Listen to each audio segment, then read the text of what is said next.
말씀 보겠습니다. 오늘 본문 말씀은 이사야 63장 7절로 14절까지 본문입니다. 이사야 63장 제가 봉독해 드리겠습니다. 구약성경 대략 1044쪽 정도에 있고요. 이사야에서 63장 7절로 14절까지 말씀. 내가 여호와께서 우리에게 베푸신 모든 자비와 그의 찬송을 말하며 그의 사랑을 따라 그의 많은 자비를 따라 이스라엘 집에 베푸신 큰 은총을 말하리라. 그가 말씀하시되 그들은 실로 나의 백성이요 거짓을 행하지 아니하는 자녀라 하시고 그들의 구원자가 되사 그들의 모든 환난에 동참하사 자기 앞에 사자로 하여금 그들을 구원하시며 그의 사랑과 그의 자비로 그들을 구원하시고 옛적 모든 날에 그들을 드시며 안으셨으나 그들이 반역하여 주의 성령을 근심하게 하였으므로 그가 돌이켜 그들의 대적이 되사 친히 그들을 치셨더니 백성이 옛적 모세의 때를 기억하여 이르되 백성과 양떼의 목자를 바다에서 올라오게 하신 이가 이제 어디 계시냐? 그들 가운데 성령을 두신 이가 이제 어디 계시냐? 그의 영광의 팔이 모세의 오른손을 이끄시며 그의 이름을 영원하게 하려 하사 그들 앞에서 물을 갈라지게 하시고 그들을 깊음으로 인도하시되 광야에 있는 말같이 넘어지지 않게 하신 이가 이제 어디 계시냐? 여호와의 영이 그들을 골짜기로 내려가는 가축같이 편히 쉬게 하셨도다. 주께서 이와 같이 주의 백성을 인도하사 이름을 영화롭게 하셨나이다 하였느니라. 아멘.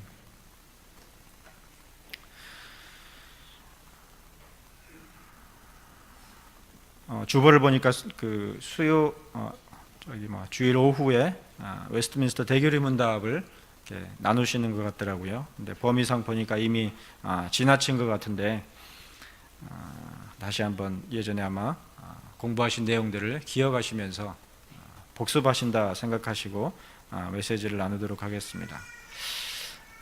오늘 주제와 관련된 그러한 그 본문과 관련된 주요 문답은 대교리 문답 5문답에서부터 시작되는 내용인데요. 다섯 번째 문답의 내용은 문이 그렇습니다. 성경은 주로 무엇을 가르치는가? 그러니까 성경이 어떤 책이냐는 것이죠.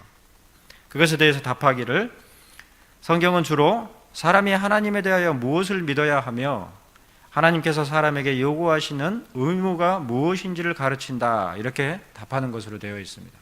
소교리 문답에서도 비슷한 그런 문답이 있는데, 그러니까 요는 성경이 어떤 책이냐 누가 묻는다고 한다면 두 가지로 간략해서 요약해서 설명을 할 수가 있는데, 그것은 하나님에 관하여 그리고 하나님께서 피조물인 인간에게 요구하신 의무가 무엇인지 그걸 골자로 해서 기록된 것이 성경이다, 이렇게 간단하게 축약해서 소개를 할 수가 있는 것입니다. 한마디로 성경은 하나님에 관하여 그리고 하나님께서 우리에게 어떤 의무를 요구하시는지를 가르친다는 것이 대교리 문답에서 정리하고 있는 성경의 핵심, 골격, 등뼈라 그러죠. 그죠?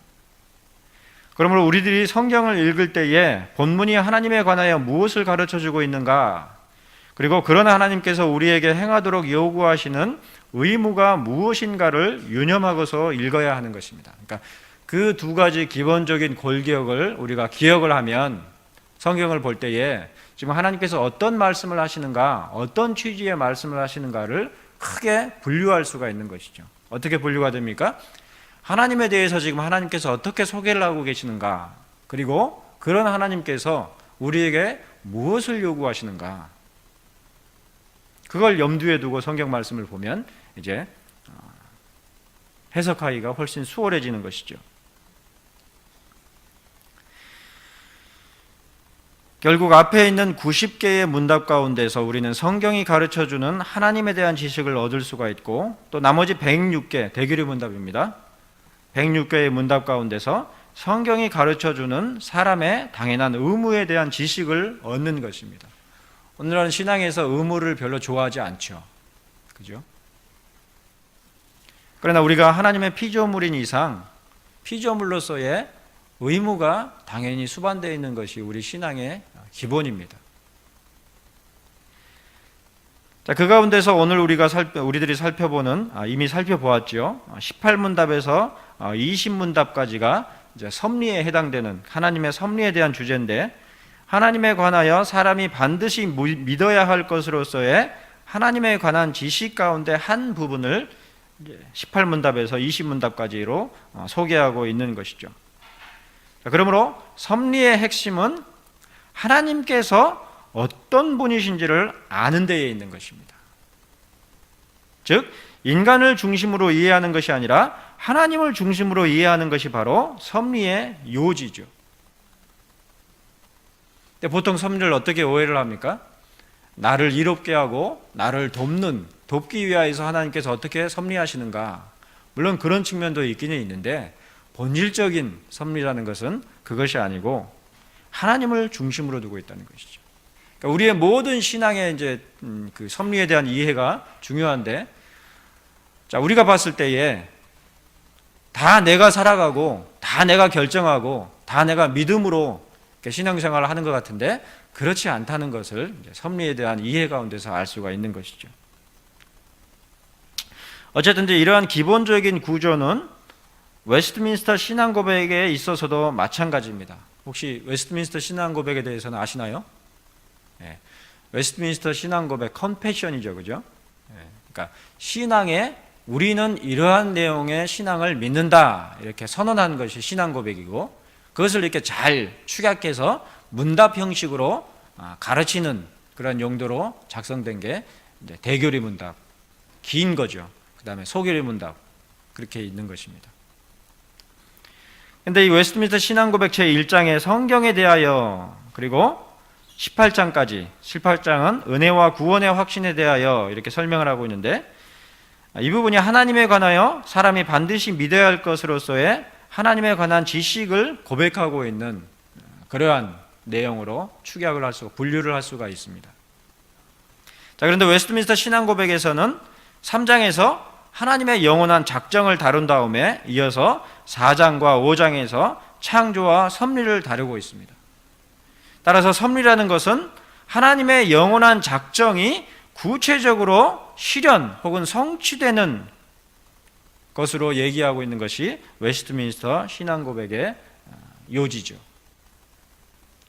하나님의 작정이 무엇입니까? 모든 것이죠. 창조된 세상의 모든 것들을 하나님께서 이미 작정하셔서 창조하셨다는 거예요. 우리 눈에는 그렇게 보이지 않지만 성경을 통해서 하나님께서 그렇게 가르쳐 주시는 것입니다.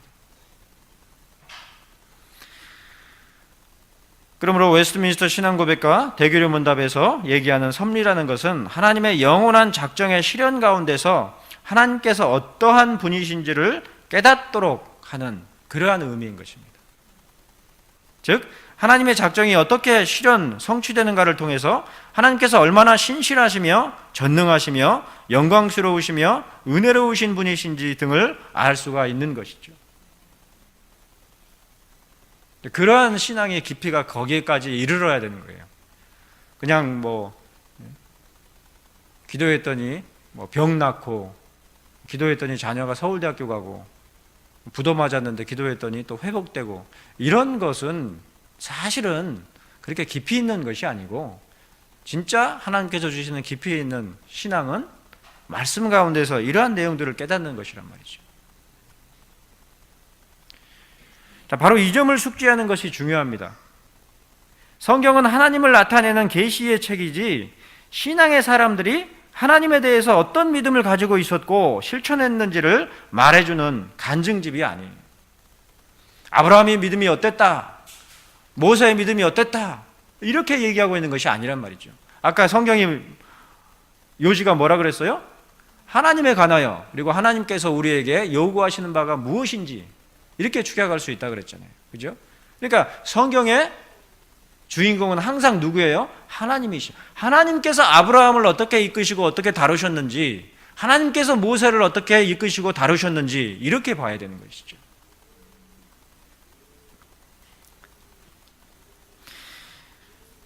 만일에 성경이 사람들에 관한, 사람들의 믿음에 관한 그러한 요지라고 한다면 성경은 하나님의 계시의 책이 아니라 사람들의 자서전의 묶음이 되겠죠. 대략 한 40명 정도 되는 성경 저자들의 자서전이라고 볼 수가 있게 되는 것이죠. 자, 그렇다면 웨스트민스터 대교리 문답 제18문에서는 하나님의 섭리 사역이란 무엇이라고 말하는가? 18문에는 이르기를 하나님의 섭리 사역이란 그의 모든 피조물에 대한 그의 가장 거룩하고 지혜로우며 능력 있는 보존과 통치이며 그 자신의 영광을 위해 그들과 그들의 모든 행동을 조정하는 것이다. 이렇게 답하는 것으로 되어 있습니다. 그러니까 간단하게 섭리라는 것은 보존과 통치예요. 그러니까 하나님께서 창조하신 모든 것들을 보존하시고 다스리시는 그것이 섭리인데 그 섭리의 목적은 뭡니까? 하나님의 영광인 것이죠. 그것을 성경이 가르쳐 주시는 거예요. 그 가운데서 하나님의 전능하심이 어떤 것인지, 하나님의 지혜가 어떤 것인지, 하나님의 능력이 어떤 것인지 우리가 봤을 때는 내가 결정해야 되고 내가 감당해야 되고 내가 극복해야 되고 내가 믿음이 있어야 하나님의 나라가 설 것 같은데 성경은 전혀 그렇게 얘기하지 않는단 말이에요. 오히려 하나님의 계심으로 말미암아 내가 믿음이 있게 된다 이렇게 가르쳐주고 있단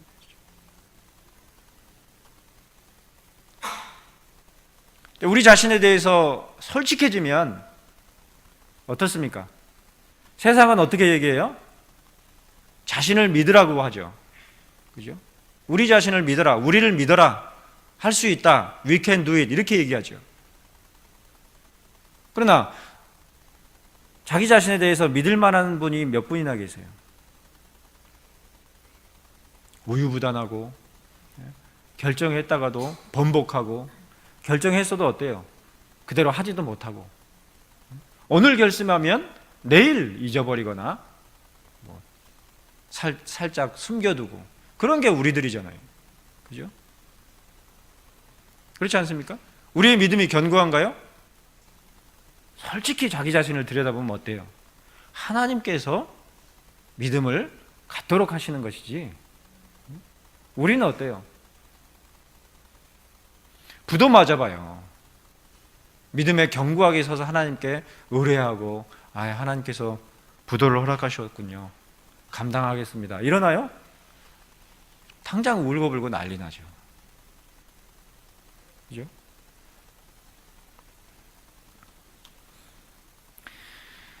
자, 하나님의 섭리에 대한 성경의 가르침은 먼저 하나님의 창조로 말미암은 모든 피조물들을 친히 보존하시고 다스리신다는 사실입니다.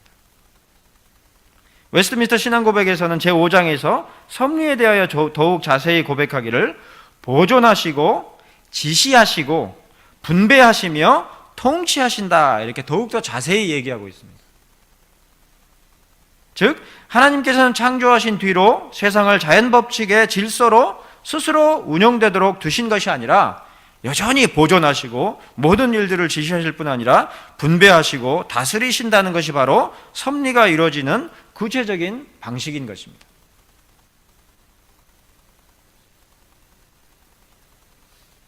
이에 대해서 예수님께서는 마태복음 10장 29절에서 가르치시기를 참새 2마리가 한 아사리온에 팔리지 않느냐 그러나 너희 아버지께서 허락하지 아니하시면 그 하나도 땅에 떨어지지 아니하리라 이렇게 말씀하셨고 또 30절에서는 더욱더 너희에게는 머리털까지 다 세신바되었다 그랬습니다. 그러므로 하나님의 섭리를 벗어나서 이루어지는 일은 세상에 없는 것이죠. 새가 지나가다가 똥을 쌌는데 그게 내 머리에 떨어지는 것도 노골적으로 얘기하면 하나님의 섭리 안에 포함된다는 얘기예요. 우리가 생각했을 때는 어때요? 그건 쓸데없는 생각이죠. 그죠? 그렇잖아요. 무슨 하나님이 할 일이 없어서 뭐 그런 자잘한 것까지 다 신경을 쓰시고 통치하시느냐. 사실은 이렇게 제가 가볍게 얘기를 하지만 신학적으로 이제 파고들면 굉장히 복잡한 그러한 내용들이 있는데 만약에 그것이 맞다라고 한다면 어떻게 되겠어요? 사소한 일들은 그냥 하나님과 상관이 없이 일어나고 굵직굵직한 일들만 하나님께서 통치하시고 다스리시는 것이다 이렇게 생각하면 어떻게 되겠어요? 그럴싸하죠? 그렇잖아요. 효율적일 것 같잖아요. 자잘한 일들은 우리가 다 알아서 하고 중요한 일들만 하나님께서 이제, 우리는 그런 식으로 하잖아요. 사장이 모든 걸 다 하지 않죠. 그죠? 말단 직원들이 알아서 다 하고 감당 안 되는 것만 사장이 결정을 내리잖아요.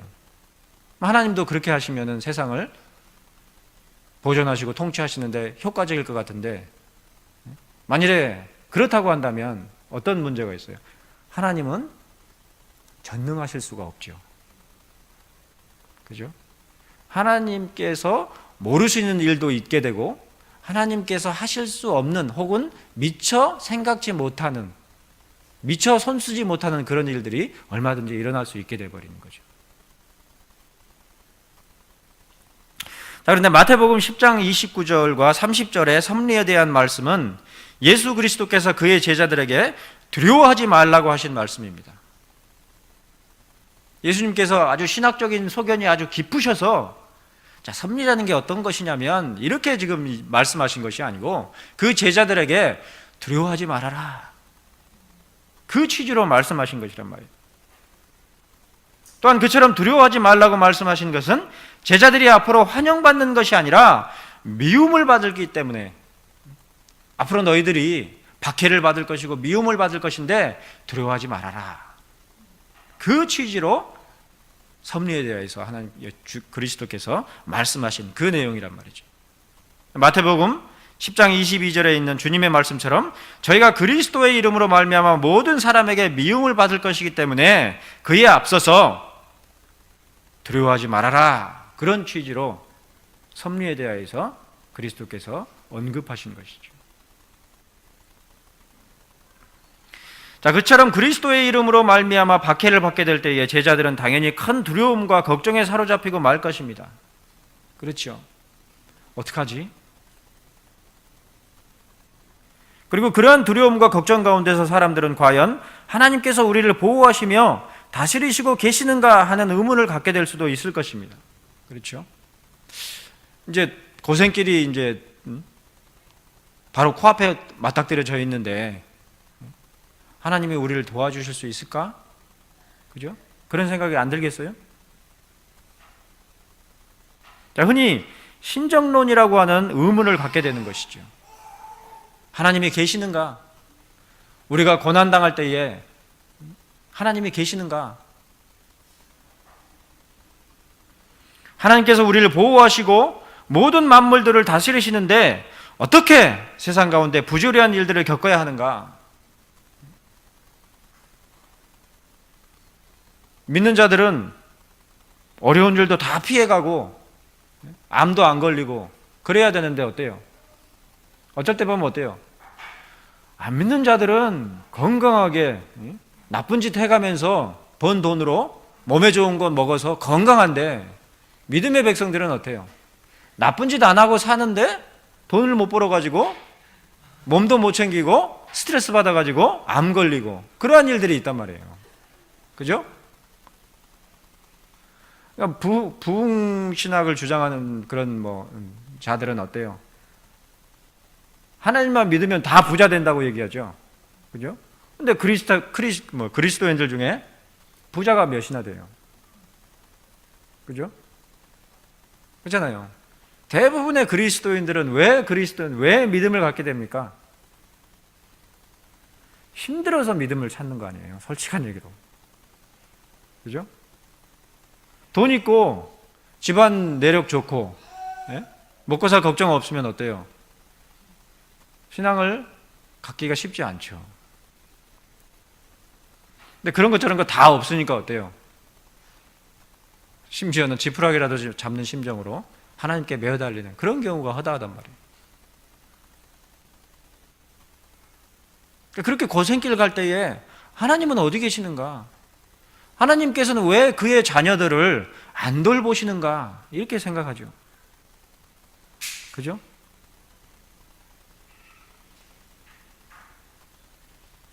낙담하는 거죠. 내가 그렇게 하나님 앞에 헌신하고 하나님께 그렇게 매달렸는데 왜 좀 먹고 살만하니까 암에 걸리느냐?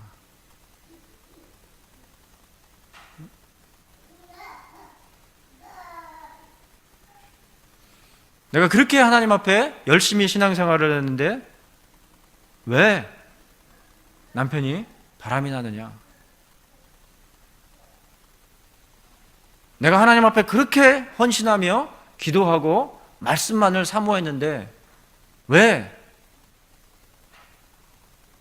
나의 목회는 고만고만하냐?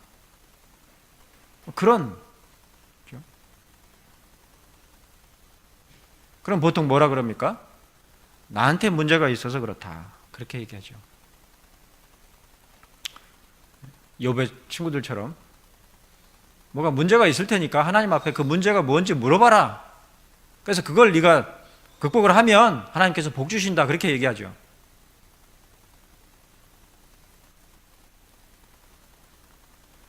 얘기가 조금 빗나갔습니다. 자, 그러한 의문 가운데서, 신정론에 대한 의문 가운데서 사람들은 생각하기를 하나님이 계신다거나 하나님께서 세상을 다스리시고 보존하신다고 생각하는 것은 우리의 이성에서만 성립한 것이 아닌가, 우리 상상의 산물이 아닌가. 그러니까 믿고 싶어서 그렇게라도 하나님이 계셨으면 좋겠다, 그렇게 생각하는 거 아닌가. 하나님의 창조 그리고 섭리와 같은 성경의 내용들은 확실하고 불변하는 진리라기보다는 하나의 개념이요 생각일 뿐이 아닐까 하는 생각을 하게 됐습니다. 그래서 이렇게 뭐라 그래요?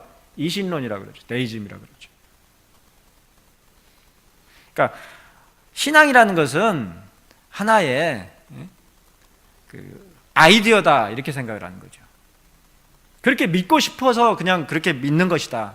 지금 실제로 이제 제가 쉽게 풀어서 설명을 드리지만 실제로 지금도 그렇단 말이에요. 뇌과학이라는 것이 발달해서 모든 것이 다 뇌의 산물이다. 그래서 신앙도 어떻게 설명을 하는 경우가 이제 점점 대중화되고 있어요. 뇌에서 어떤 화학 성분이 분비되면 방언도 하게 되고 또 하나님의 음성도 듣게 된다, 이렇게 설명하는 그런 시대란 말이죠. 그런 밑바탕이 다 어디서 출발하느냐 그랬을 때에 하나님에 대한 그러한 진리나 신앙이라는 것도 그냥 우리가 하나의 아이디어일 뿐이다, 이렇게 의심을 하는 데서부터 시작되는 것이죠. 자, 실제로 우리들의 일상들을 보면 어떻습니까? 모든 세상의 일들이 그저 각자의 판단과 사고에 따라서 혹은 순전히 우연에 의해서 이루어지고 있을 뿐으로 보이죠. 그죠? 우연히 제가 페이스북에 올리는 글들을 보고 진 목사님이 나와 신학적으로 같은 길을 가는 분이구나, 그래서 서로 호감을 갖게 되고 그렇게 된 것 같이 보인단 말이죠. 그렇죠? 보통 좋아하는 대상을 만날 때는 어떻게 만나요? 이성을 만날 때는 영화에서 어떻게 보여줘요? 우연히 지나가다가 쓱 스쳐가다가 눈이 딱 마주치잖아요. 그죠? 다 그렇게 보인단 말이에요. 세상에 우리가 솔직한 얘기로 신앙을 가졌어도 우리 눈으로 보았을 때는 세상사가 그렇게 보인단 말이죠. 그렇지 않습니까? 그러므로 하나님은 하나의 개념으로서 우리의 생각 가운데서만 존재하신다, 이렇게 결론을 내린 사람들이 이신론자들입니다. 이렇게 생각해 보면 결국 하나님과 하나님의 영원한 작정 그리고 창조와 섭리 등의 모든 신앙의 내용들은 하나의 개념이요 사변에 불과할 뿐 실제하는 것이 아니라는 결론에 이르게 되죠. 그러니까 사실이 아니라 그냥 그렇게 생각하고 그렇게 바라볼 뿐이다. 자, 그래서 하나님은 저 멀리 현실과 동떨어진 천상의 세계에서나 존재하는 분이시고 이 세상은 우리들 각자의 판단이나 아무런 필연성이 없는 우연한 일들에 의해 굴러가고 있는 것이다 라고 생각할 수밖에 없는 것입니다. 길 가다가 돌부리에 걸려서 넘어졌어요. 그럼 뭐라 그래요, 사람이? 뭐라 그럽니까? 아이, 재수에 온 붙였네, 그러죠. 그죠? 아이, 재수 없네 오늘. 기껏 오늘 개시했는데 돌부리에 걸려서 넘어져가지고 무릎에 찢어졌어요. 그럼 뭐라 그래요? 아이, 재수 없네. 재수 없단 말은 무슨 말이에요? 우연이란 얘기죠. 본능적으로 우리는 그렇게 본단 말이에요. 자, 이런 생각은 실제로 17세기, 18세기 유럽 대륙에서 크게 유행한 계몽주의의 아이디어입니다. 그리고 그런 아이디어 가운데서 사람들은 세상이 어찌 될지 모른다는 두려움, 곧 불안에 사로잡히고 말았습니다. 마태복음 10장에서와 같이 미움과 박해로 말미암아 두려움에 사로잡힌 것이 아니라 하나님은 실제로 이 세상 어디에도 없는 것이 아닌가 하는 하나님에 대한 무신론으로, 또 하나님은 우리의 상상력의 산물이 아닐까 하는 아이디어로 말미암는 불안에 사로잡히고 만 것입니다.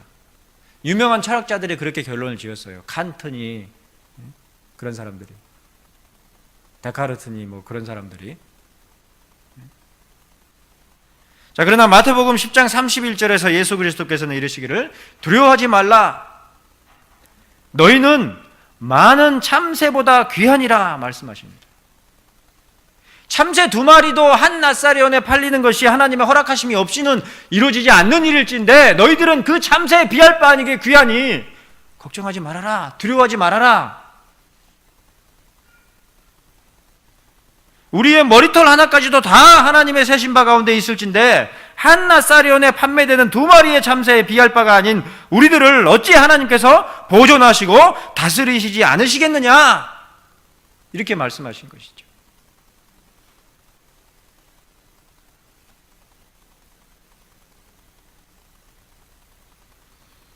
자, 그럴 때에 우리가 아멘 하지만 실제로 우리가 믿게 되느냐? 많은 경우는 믿지를 않죠. 그때는 아멘을 했어도 어때요? 실제 그것이 이제 현실이 되면 믿지 않는 경우가 허다하죠. 자, 그런데 문제는 여전히 악의 문제, 하나님께서는 왜 세상에 악이 들어오도록 하셨는가라고 하는 문제는 마태복음 10장의 주님의 말씀만 가지고서는 답을 찾지를 못합니다. 오히려 참새 2마리가 한 낫사리온에 팔리는 지극히 작은 일상적인 일들도 다 하나님의 섭리로 이루어지는 것이라고 한다면, 하나님께서 보존하시고 다스리신다면 결국 악도 하나님께서 들여놓으시고 하나님께서 행하게 하시는 것 아니냐 하는 또 다른 의문에 빠져들게 될 수가 있을 것입니다. 그렇죠? 모든 것이 다 하나님의 손길 가운데서 이루어지는 일들이라고 한다면 악한 일들도 결국은 하나님께서 허락하시고 하나님께서 조장하신 거 아니냐, 그렇잖아요. 논리적으로 그런 딜레마에 빠지게 된단 말이죠. 실제로 그런 의문을 품은 기독교인들이 있었습니다. 차마 하나님이 없다고는 말할 수 없고 더구나 악이 하나님으로 말미암는다고도 말할 수가 없어서 그런 사람들은 뭐라 그랬냐면, 악은 전적으로 하나님께서 들여놓으시거나 허락하시는 것이 아니라 누구 탓이다?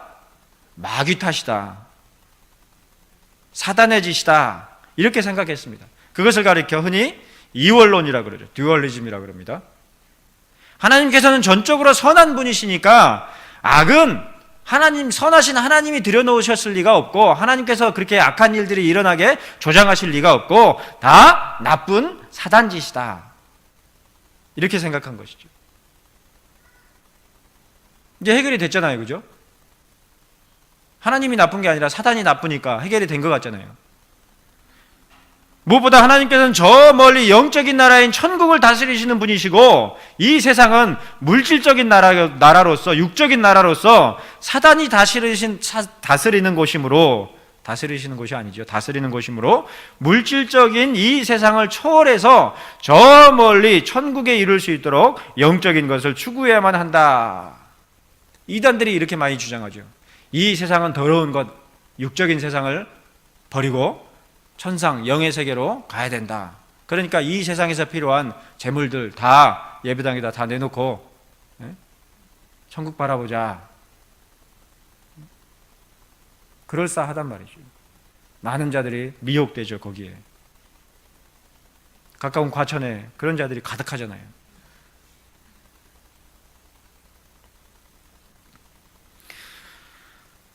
자, 그렇게 생각하는 것이 결론이 되겠느냐 했을 때의 문제는 이 세상을 하나님께서 창조하셨다는 점이에요. 분명히 세상을 하나님께서 창조하셨다고 성경은 기록하고 있는데 이 세상이 악한 사단이 다스리고 있는 것이라면 애초에 이 세상이 완전하지 않았거나 하나님께서 실패하신 것이라고 생각할 수밖에 없죠. 그래서 사단한테 빼앗긴 거죠. 창세기 3장 말미에서 우리들의 첫 조상인 아담과 하와가 에덴 동산 밖으로 쫓겨난 것을 보면 정말로 이 세상은 사단의 관계로 말미암아 쫓겨나온 부패하고 타락한 곳이 맞는 것으로 보인단 말입니다. 하지만 성경은 그러한 이원론을 용납하지 않습니다. 그렇게 기록하고 있지 않아요, 성경은. 왜냐하면 사단도 하나님께서 창조하신 영이기 때문입니다. 창세기 3장 1절은 사단을 예표하는 뱀에 대해서 이르기를 뱀은 여호와 하나님이 지으신 들짐승 중 가장 간교하니라 그랬는데, 그 말인즉슨 사단 또한 하나님의 지으신 피조물이라는 말씀이죠. 타락한 영 루시퍼가 바로 사단이죠. 또한 히브리서 1장 7절에서 사도는 이르기를 또 천사들에 관하여는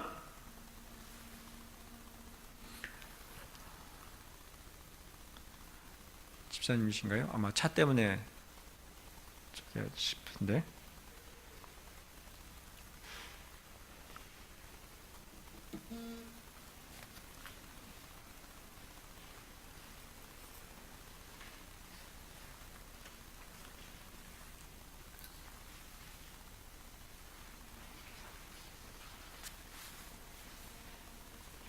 자, 히브리서 1장 7절에서 사도는 이르기를 또 천사들에 관하여는 그는 그의 천사들을 바람으로 그의 사역자들을 불꽃으로 삼으시느니라 하셨다 그랬는데, 이 말씀은 시편 104편 4절에 있는 바람을 자기 사신으로 삼으시고 불꽃으로 자기 사역자를 삼으시며라는 말씀을 인용한 그런 말씀입니다.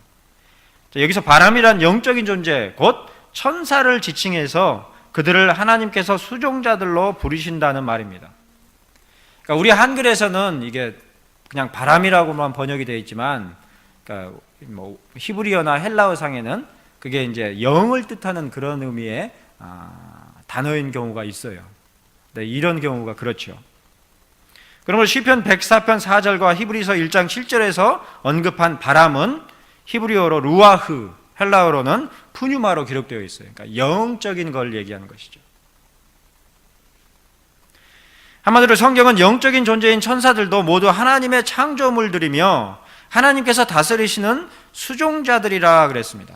특히 욥기 1장과 2장에서 사단은 하나님의 명을 따르는 자로 언급되어 있죠. 그죠? 사단도 하나님의 다스리심 가운데 있는 피조물일 뿐임을 분명히 밝히고 있습니다. 마치 무슨 그 신화 가운데 한 자처럼 욥기에서는 표현되어 있잖아요. 그죠? 욥이라는 자를 네가 보았느냐? 그랬더니 사단이 뭐라고 답변을 하고 그런 식이잖아요. 그래서 내가 쉽게 얘기해서 욥을 좀 이렇게 고통을 주겠습니다. 그러니까 하나님께서 해봐라 이렇게 허락하시는 그런 식으로 기록되어 있잖아요. 그죠? 자, 이처럼 성경은 천사들과 사탄을 비롯한 영적인 존재들도 하나님의 창조와 섭리의 대상이라는 사실을 명백히 언급하고 있습니다. 그러므로 웨스트민스터 대교리 문답 제19문은 천사들에 대한 하나님의 섭리가 무엇인가라고 묻고 이에 답하기를 하나님은 그의 섭리에 의하여 그 자신의 영광을 위하여 그들과 그들의 모든 죄를 제한하고 정함으로써 천사의 일부가 자의적으로 그리고 회복될 수 없이 죄와 저주로 타락하게 허용하였으며 나머지는 거룩하고 행복하게 세워 그의 기쁘신 대로 그들 모두를 사용하여 그의 능력과 긍휼과 공의를 시행하도록 하셨다. 이렇게 기록되어 있습니다. 그러니까 쉽게 얘기해서 간단하게 정리하면 무슨 얘기냐? 악도 하나님께서 수단으로 사용하셔서 선을 이루는 그런 분이시라고 언급하고 있는 거죠. 놀랍죠? 그렇죠? 우리 인간의 논리에서는 불가능한 일이에요. 악을 사용하는 순간 우리 논리에서는 뭐예요? 악이 되죠. 근데 그게 성립할 수 없는 방식으로 하나님께서 악을 사용하신단 말이에요. 한마디로 천사들과 사단을 포함하는 모든 영들이 다 하나님의 창조하심과 섭리 가운데 있으니 하나님의 영원한 작전 가운데에는 사단과 같은 악한 영 또한 포함되어 있는 것입니다. 그걸 단적으로 보여준 예가 어떤 예예요? 예수 그리스도의 십자가 사건이잖아요. 사단의 입장에서 봤을 때는 분명히 승리였죠. 그런데 예수 그리스도께서 부활하셔서 그 십자가 사건을 어떤 우리의 가장 큰 은혜로 사용하셨잖아요. 인간적인 안목으로 보았을 때는 완전한 실패였죠. 그죠? 그렇잖아요. 제자들도 다 떠나고 비참하게 30대 초반에 한 남자가 발가벗겨져서 만인들 앞에 피를 흘리면서 나무에 매달려 있다고 생각해 보세요. 우리 옛날 성화들 보면은, 그림들 보면은 예수님이 항상 뭔가를 이렇게 아랫도리에 두르고 계시는데, 실제적으로 그 당시에 집행했던 사형 방식을 보면 어때요? 발가벗겨서 피를 철철 흘리면서 죽어가는 거죠. 생각해 보세요. 많은 사람들이 남녀노소가 쳐다보는 가운데서 비참하게 발가벗겨져서 나무에 매달려서 죽어가는 그 꼴로 얼마나 수치스럽고 얼마나 큰 모욕이에요. 완벽하게 패배한 그런 죽음으로 보이죠. 근데 그게 우리에게 가장 복되고 큰 은혜가 됐잖아요. 도무지 사단이 짐작조차 못한 거죠. 그러므로 이 세상과 천상, 하나님의 나라와 사단의 나라로 구분되는 선악 이월론은 결코 성립할 수가 없는 것입니다. 다 하나님의 통치 가운데 있는 거죠. 오히려 하나님의 창조 가운데서의 타락과 부패가 있을 뿐이므로 그때의 선과 악의 구별이 있는 것입니다. 하나님께서 다스리시는 선과 이를 대적하는 사단의 악이 서로 대적하여 싸우고 있는 것이 아니라 하나님의 영원한 작정을 따라 창조된 모든 피조물들이 보존되고 다스려지고 있을 뿐이다 라고 성경은 분명하게 우리에게 가르쳐주고 있단 말이죠. 그러니 하나님 외에 어디를 기대겠어요?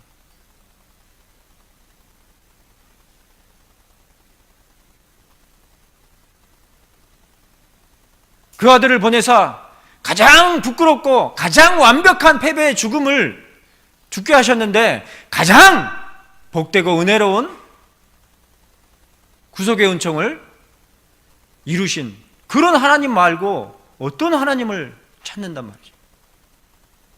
그렇죠?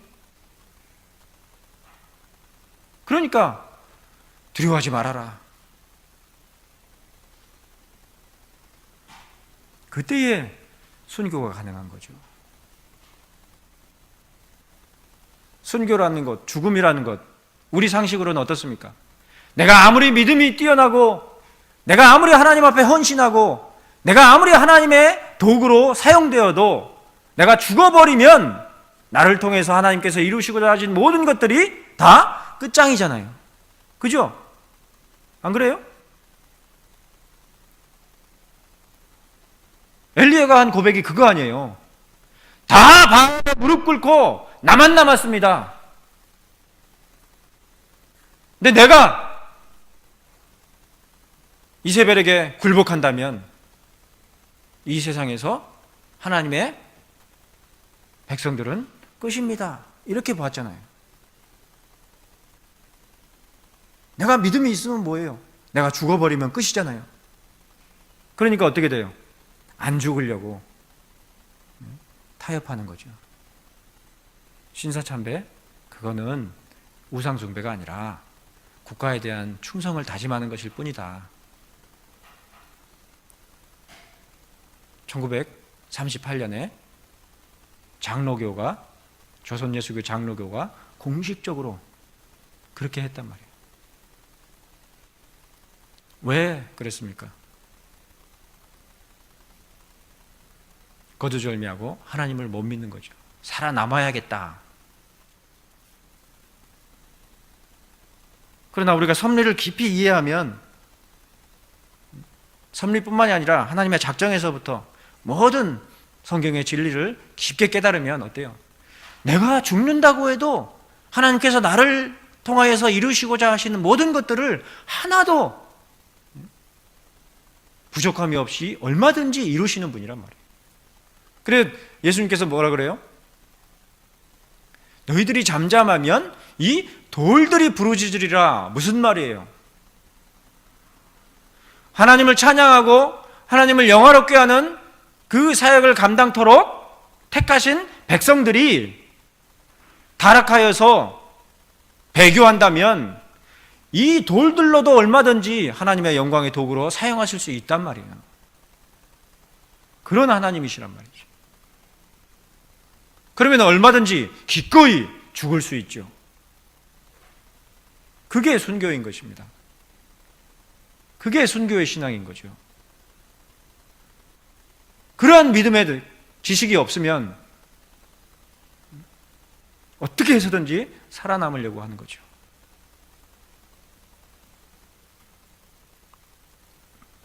바로 그러한 전적인 하나님의 주권적인 배경 가운데서 웨스트민스터 대교리문답 제20문에서는 창조된 상태의 인간에 대한 하나님의 섭리는 무엇인가 이렇게 묻는 다음에 답하기를 창조된 상태에서 인간에 대한 하나님의 섭리는 그를 낙원에 두고 그것을 가꾸도록 임명하며 아담에 대한 얘기죠. 그에게 땅의 소산을 먹을 자유를 주고 피조물을 그의 통치하에 두며 그의 도움을 위해 결혼을 제정하고 그로 하여금 자기와 교제할 수 있게 하며 안식일을 제정하였다. 또 한 생명나무를 보증으로 하는 인격적이며 완전하고 영속적인 순종을 조건으로 그와 생명의 언약을 맺고 사망의 형벌로서 선악을 알게 하는 나무의 열매를 먹는 것을 금지하였다. 이렇게 고백하고 있습니다. 그러니까 창세기 초반에 기록되어 있는 모든 내용들이죠.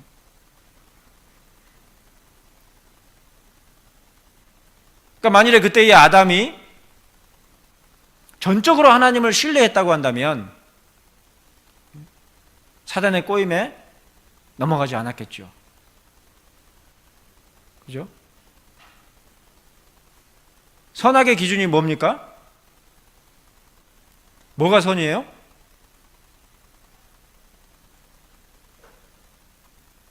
하나님 자신이 선이에요. 근데 아담은 어떻게 생각했어요? 하나님 자신이 아니라 저 나무에 달려있는 열매가 선악을 분별하게 하는 어떤 것이다 이렇게 생각한 거죠. 하나님이 아니라. 그게 뱀의 유혹이었던 거예요. 그러니까 우리의 모든 삶에서 우리가 악해지는 시작이 어디서부터 시작해요?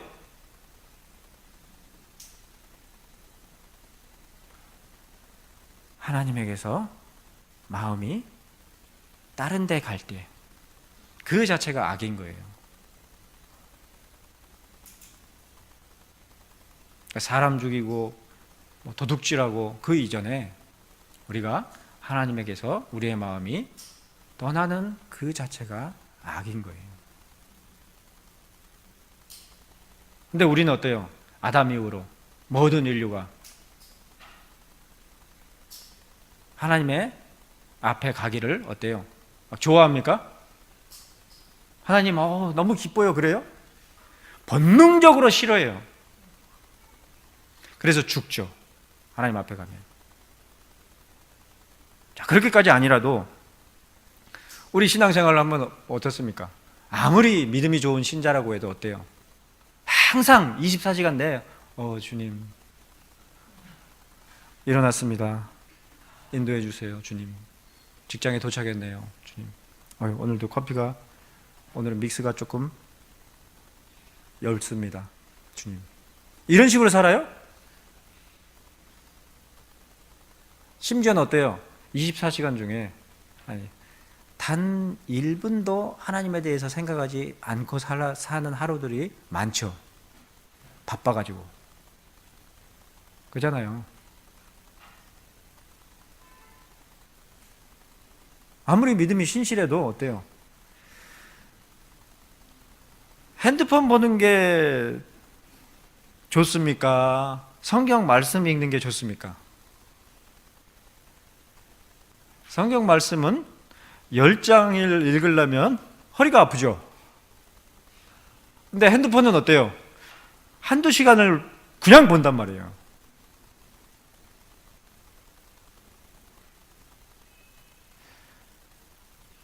마음에 드는 남자친구 얼굴을 떠올리고 생각하는 것은 하다 보면 시간 가는 줄 모르는데, 하나님께 기도하는 것은 어때요?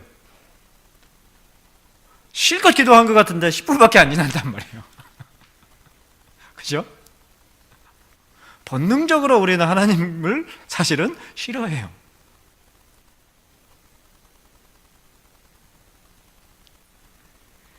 자, 얘기가 조금 벗어나는데, 자, 이와 같이 특별히 대교문답이 창세기 3장에서 구체적인 역사들 가운데 담긴 하나님의 섭리의 내용을 다루고 있는 것에서 우리들은 중요한 신앙의 유익을 얻을 수가 있는데, 그것은 어떤 역경 가운데서도 하나님의 선하심에 대한 굳은 신뢰와 확신으로서의 위로를 얻도록 하는 내용이 대교문답 제20문에 담긴 섭리의 중요한 취지인 것입니다. 하나님께서 보존하시고 하나님께서 다스리시니 우리가 비록 이 세상 가운데서 가장 절망적인 상황 가운데 목숨을 빼앗기는 형편에 이른다 할지라도 내가 하나님의 손길 가운데 있다는 사실을 견고히 믿고 기꺼이 얼마든지 죽으리라.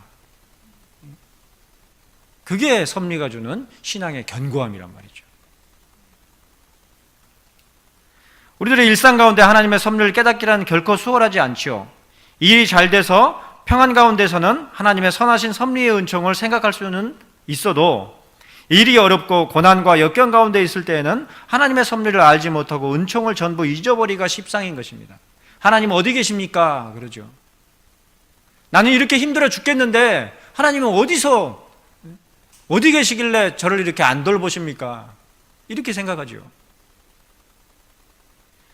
그러나 오늘 우리가 살펴보는 성경 본문인 이사야서 63장 7절로 14절 말씀 가운데서 하나님께서는 선지자 이사야를 통해서 고통과 비참 가운데 놓인 자기 백성들을 위로하시는데, 그 위로는 다름이 아니라 옛적에 하나님께서 베푸셨던 축복을 기억하고 그 가운데서 하나님의 선하심을 보도록 하시는 것입니다.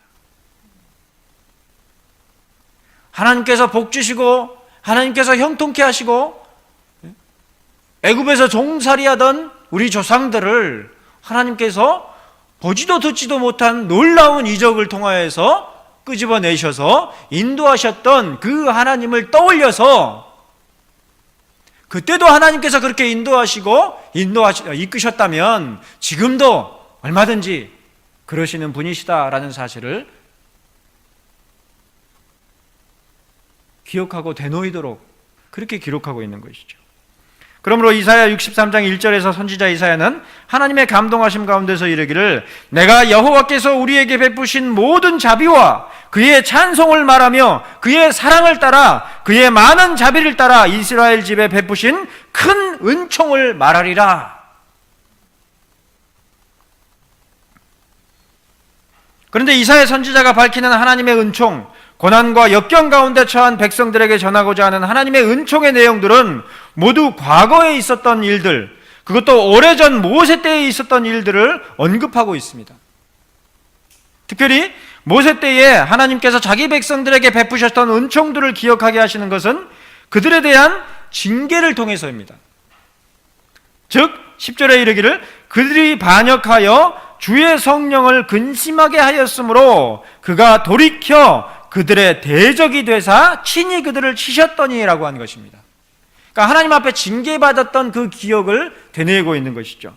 먼저 하나님께서는 자기 백성인 이스라엘을 어떻게 하셨습니까? 8절로 9절은 이르기를, 그들은 실로 나의 백성이요 거짓을 행하지 아니하는 자녀라 하시고 그들의 구원자가 되사 그들의 모든 환난에 동참하사 자기 앞에 사자로 하여금 그들을 구원하시며 그의 사랑과 그의 자비로 그들을 구원하시고 옛적 모든 날에 그들을 드시며 안으셨다.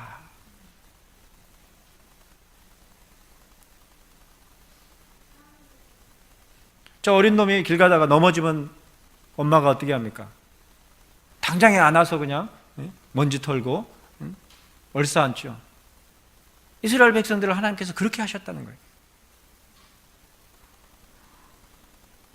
그러나 그럼에도 불구하고 정작 그들이 반역하여 주의 성령을 근심하게 했으므로 돌이켜 그들의 대적이 되사 친히 그들을 치셨던 것입니다. 이 못된 놈들하고 회초리를 드신 것이죠. 그러자 그의 백성들이 어떻게 반응했습니까? 11절은 이르기를 백성이 옛적 모세의 때를 기억하여 이르되 백성과 양떼의 목자를 바다에서 올라오게 하신 이가 이제 어디 계시냐? 그들 가운데 성령을 두신 이가 이제 어디 계시냐고 했습니다. 그들이 반역하여 주의 성령을 근심하게 했으므로 돌이켜 그들의 대적이 되사 친히 그들을 치셨을 때에 그들은 비로소 오래전 모세의 때에 하나님께서 섭리하신 일을 기억하며 그 하나님께서 어디 계시느냐 말한 것입니다.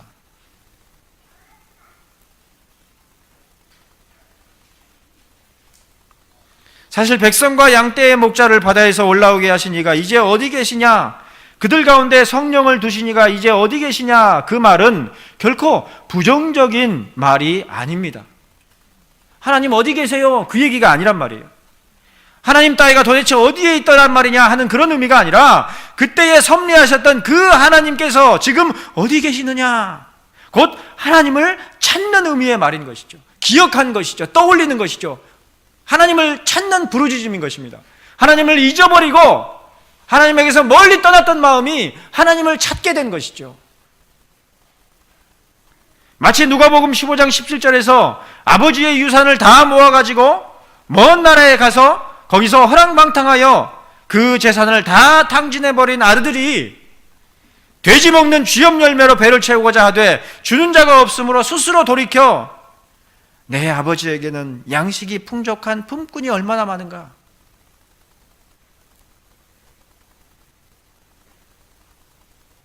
내 아버지 곁에는 품꾼들도 종놈들도 양식이 그렇게 풍성한데 돼지 먹는 쥐염 열매도 구하지 못해가지고 쫄쫄 줄이면서 아버지를 떠올린 것이죠.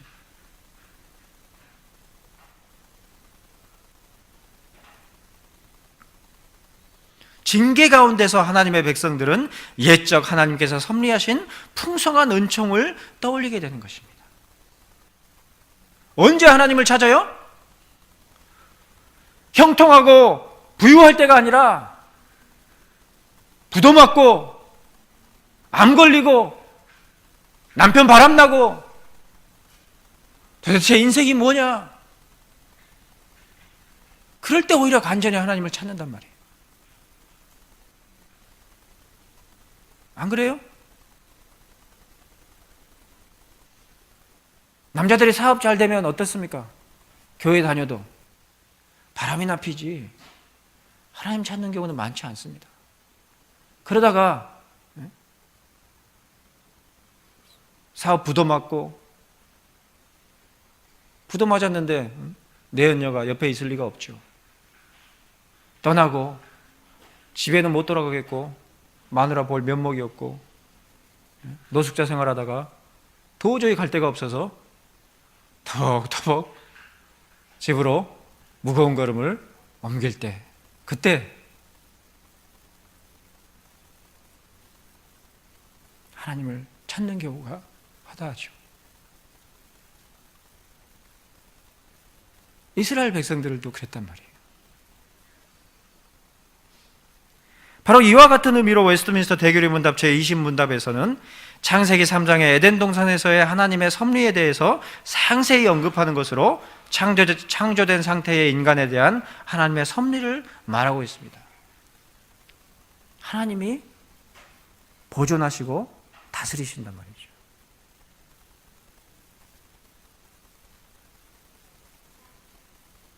형통할 때는 하나님의 보존과 다스리심이 전혀 보이지도 않고 내 멋대로 살다가 돼지 먹는 쥐염 열매도 못 구해가지고 쫄쫄 굶어서 죽게 생겼을 때야 비로소 내 아버지가 얼마나 풍성한 은혜의 원천이었는지를 기억하는 그 아들처럼 우리 신앙에서도 하나님을 그렇게 붙잡고 찾는단 말이죠.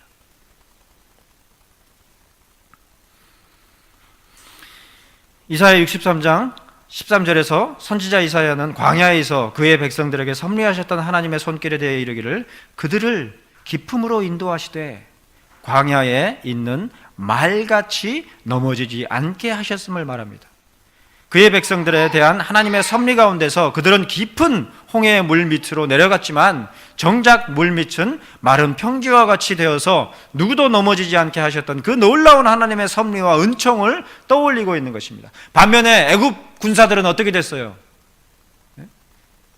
이스라엘 백성들은 마른 땅을 밟으며 홍해물을 건넜지만 애굽 군사들은 어떻게 됐어요? 휘몰아치는 물결에 다 휩쓸려 떠내려갔잖아요.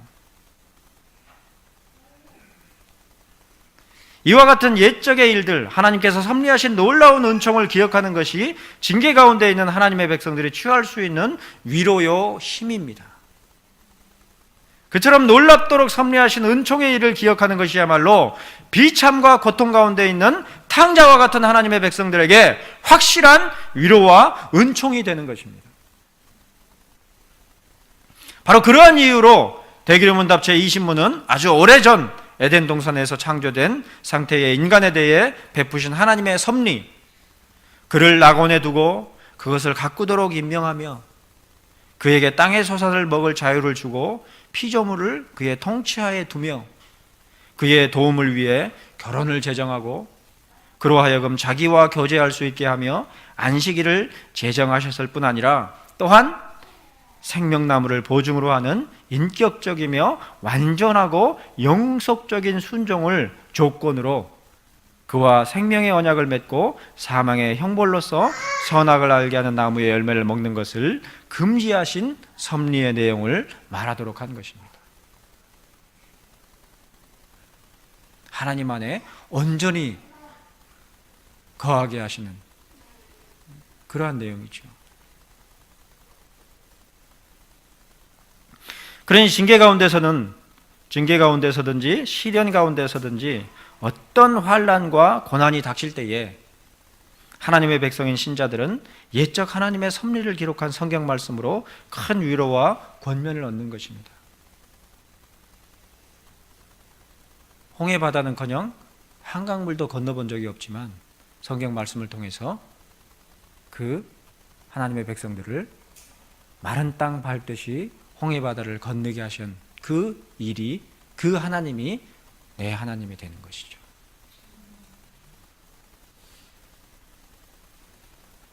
하지만 그때 반드시 기억해야만 할 것이 있습니다. 이사야 63장 14절에서 선지자를 통해 말씀하신 것처럼 그 모든 섭리의 은총들이 지향하는 것은 우리들 자신에 머무르는 것이 아니라, 우리가 복받고 잘 사는 것이 아니라 여호와 하나님의 이름을 영화롭게 하는 데에 있다는 사실입니다.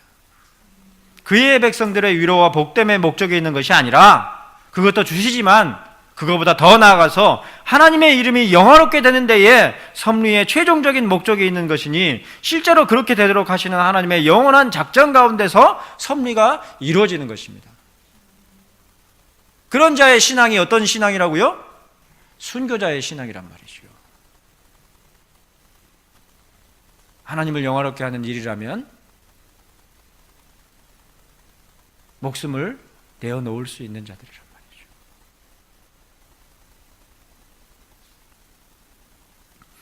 신앙의 궁극적이고 본질적인 위로가 바로 이것입니다. 예수 믿으면 다 잘 됩니다, 이런 것이 위로가 아니라, 하나님이 얼마나, 하나님의 작정이 얼마나 놀라운지, 하나님의 섭리가 어떻게 하나님의 작정하신 대로 그대로 다 지금도 이루어지고 있고 이루어지는지, 이런 것이 위로란 말이에요.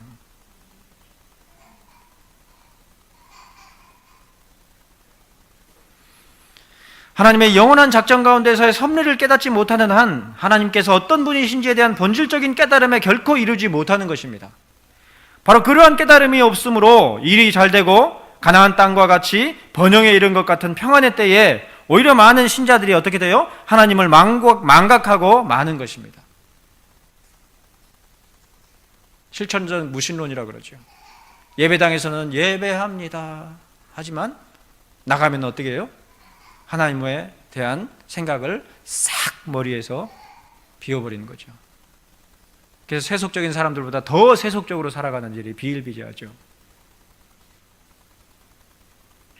그러므로 대교류 문답 제18문 하나님의 섭리사역이란 무엇인가? 라고 하는 질문과 하나님의 섭리사역이란 그의 모든 피조물에 대한 그의 가장 거룩하고 지혜로우며 능력 있는 보존과 통치이되 하나님 자신의 영광을 위해 그들과 그들의 모든 행동을 조정하는 것이라는 답변을 확실하게 마음판에 새기는 이 예배의 시간이 되기를, 아직도 거리가 먼데 달려가 목을 안고 입을 맞추는 아버지이시는 여호와 하나님의 이름으로 권하며 축복하는 바입니다.